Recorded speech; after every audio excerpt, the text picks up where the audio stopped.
guys, welcome po sa panibagong vlog. Parang hirap yung camera natin dyan ha. Hirap na kasi mag vlog ngayon ng hinahawakan yung camera. Pagkatapos ko lang po magpalagay ng upper control arm sa garage element.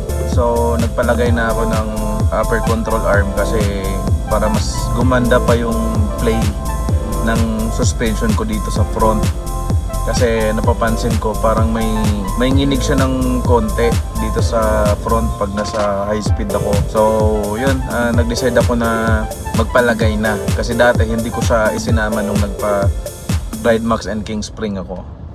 So malaki yung kaibahan niya sa ride kasi kumbaga yung play niya sumasabay na siya sa suspension. Dati kasi parang bitin na bitin yung upper control arm nung stock. Kaya yung play niya parang hindi maganda.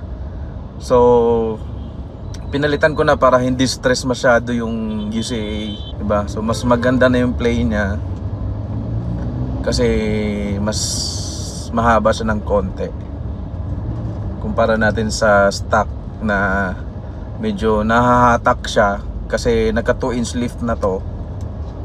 So hindi na talaga siya mag-match.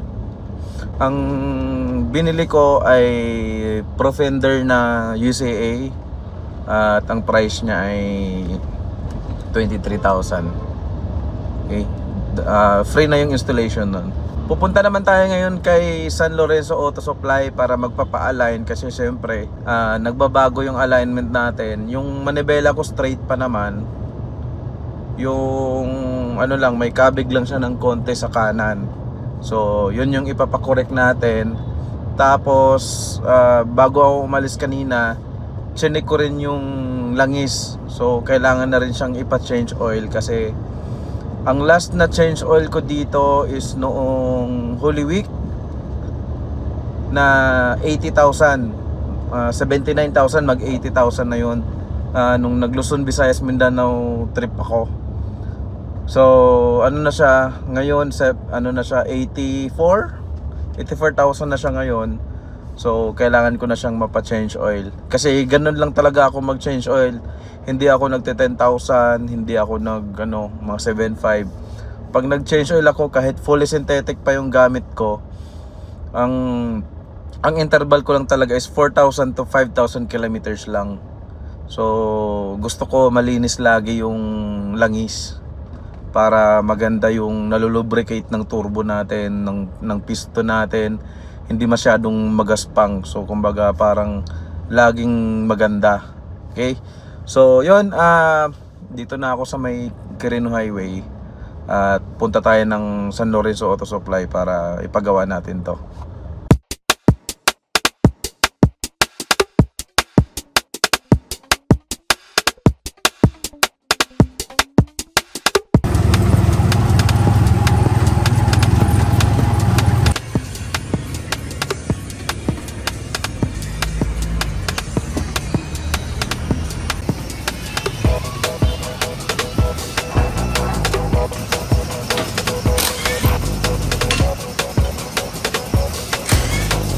Habang dinidrain yung langis, brake cleaning naman para good, smooth. Hindi yata bilhin ng braso. Hindi, ganyan talaga yan.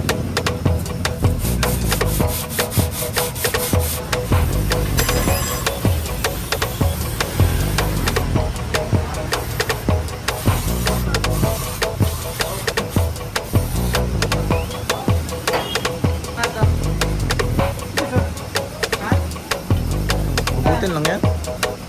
Tigas. Ang tigas.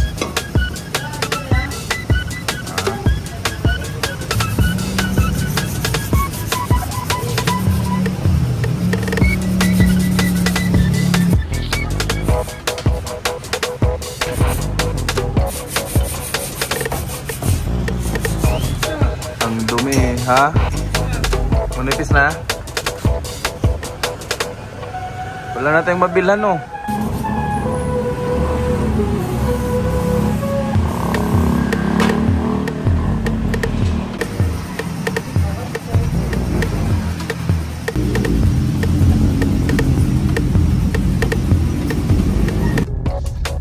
guys, tapos na po tayo magpa-change oil, magpa-camber alignment.